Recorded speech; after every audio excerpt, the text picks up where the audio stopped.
अगर किसी का नमक खाया तो नमक की इज्जत रखी जानी चाहिए कि नहीं रखी जानी चाहिए? अगर मैंने आपकी प्याज खाई है तो आपकी इज्जत रखनी चाहिए कि नहीं रखनी चाहिए?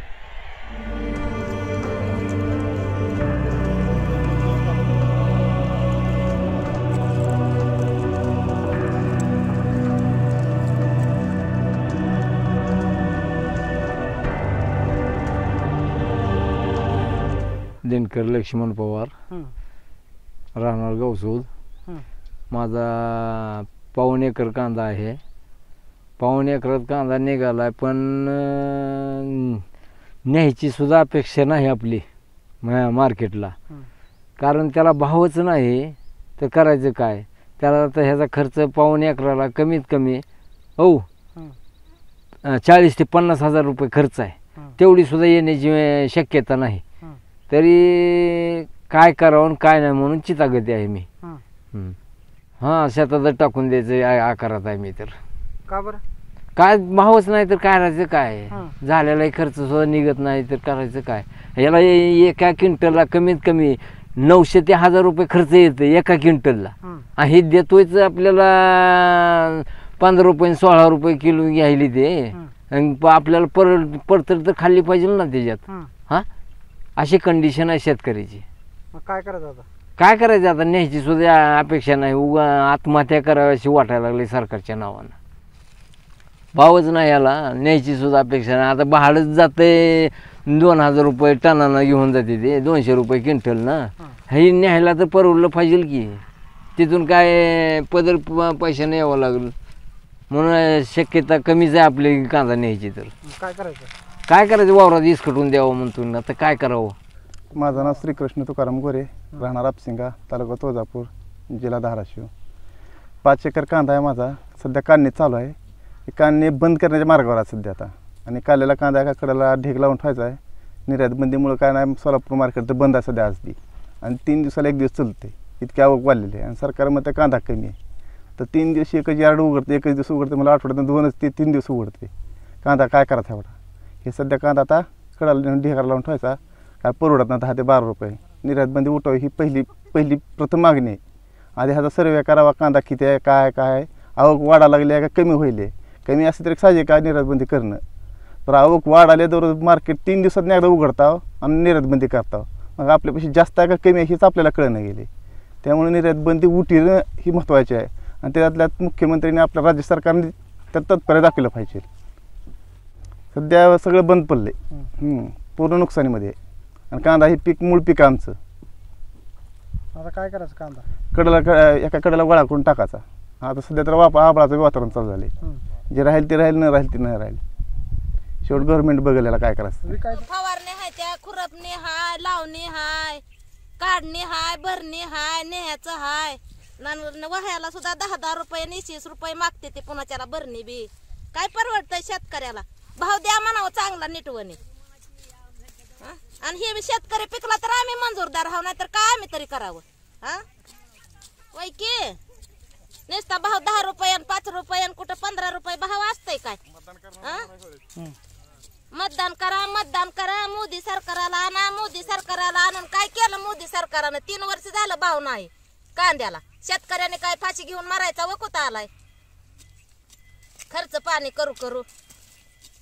इंदिरा गांधीच्या राजत होतं तर भाव देत होतं लगी माय.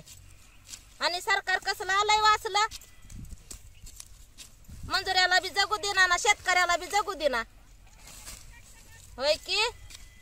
आणि आणा म्हणा निवडून आणा.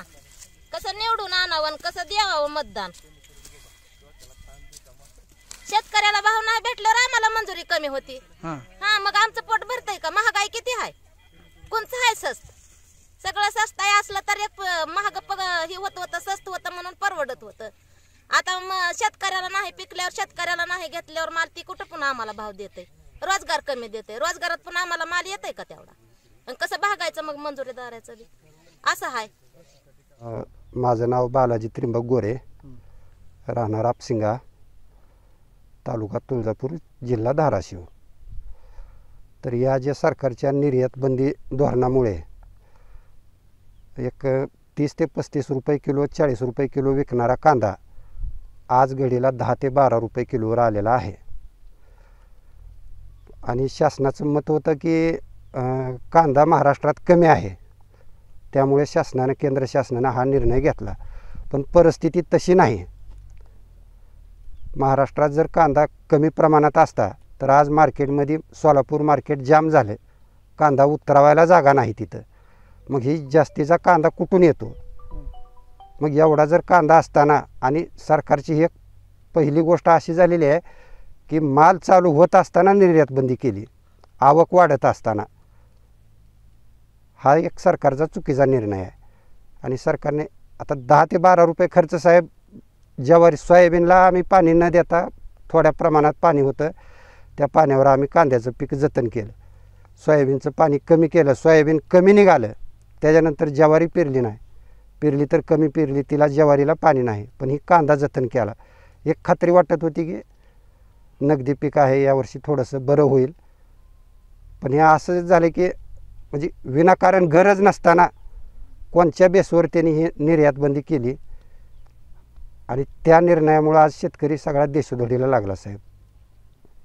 काय चित्र आहे आपशिंग्यामध्ये?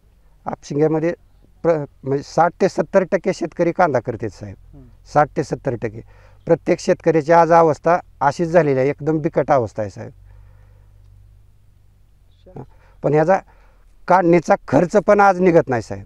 आज हे वाफा जे आहेत ना काढणीला, 30 रुपयाला एक वाफा, 25 रुपयाला एक वाफा या पद्धतीनं काढला जातो. बारदाण्याचं 35 रुपयाला बारदाना काढणी खर्च आहे साहेब. आणि ह्या 10 ते 12 रुपयाच्या खर्चामध्ये हे पण खर्च निघणार नाही. पूर्ण 100% शेतीच लॉस झाली साहेब या वर्षीची. ना सोयाबीन करता आलं, ना अपुऱ्या पाण्यामुळे दुसरी पिकं घेता आली, फक्त कांद्यावर अवलंबून राहिलो आम्ही. आणि त्याचंच हे चित्र झालं साहेब आज.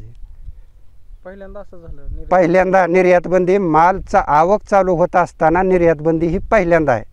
हां, नोव्हेंबर महिन्यात नाशिकला केंद्रीय पथक गेलं, त्या पथकानं केंद्र शासनाला अहवाल दिला की महाराष्ट्रात कांदा कमी आहे. मग कसा कमी आहे? कांदा कमी नाही. मग एकतर त्या पथकाची चौकशी करावी सरकारने की तुम्ही अहवाल असा का दिला.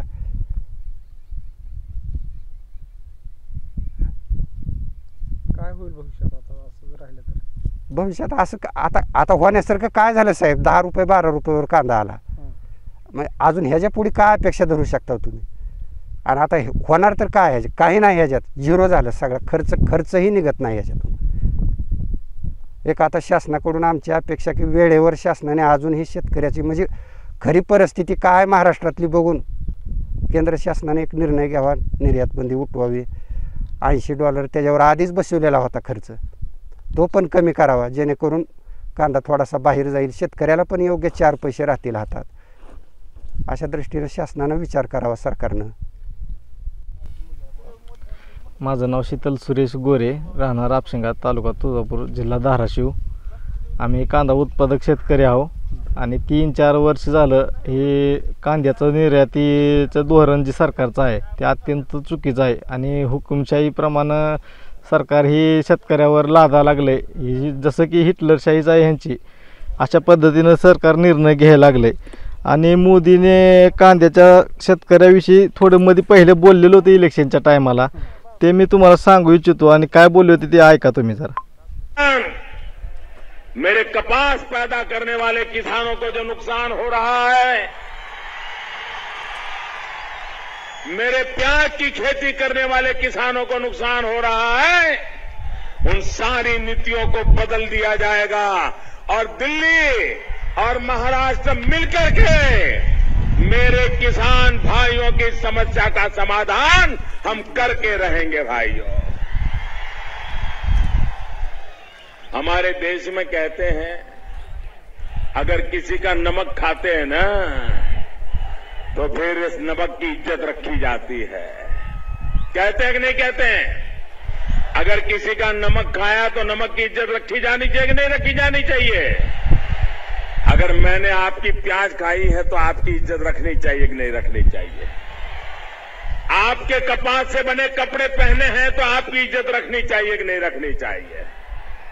और इसलिए मेरे भाइयों बहनों, ही अशा पद्धतीनं दुपट्टीपणाचं राजकारण करते ती आणि शेतकऱ्याच्या जी उत्पादन आहे त्याच्यावर समजा नुसतं हुकुमशाहीनं समजा आपल्याला ओढून गेले, सरकार आपलं करून आपलं समजा लाटून घ्यायला लागले, शेतकऱ्याचं कायच विचार करणं गेले.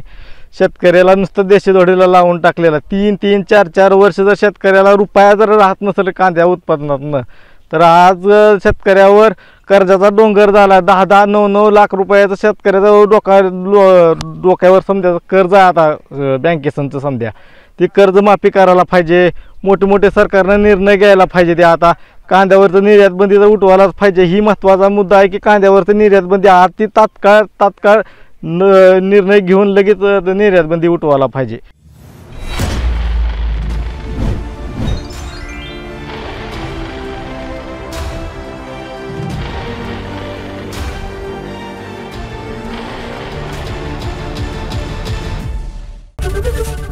एबीपी माझा, उघडा डोळे बघा नीट.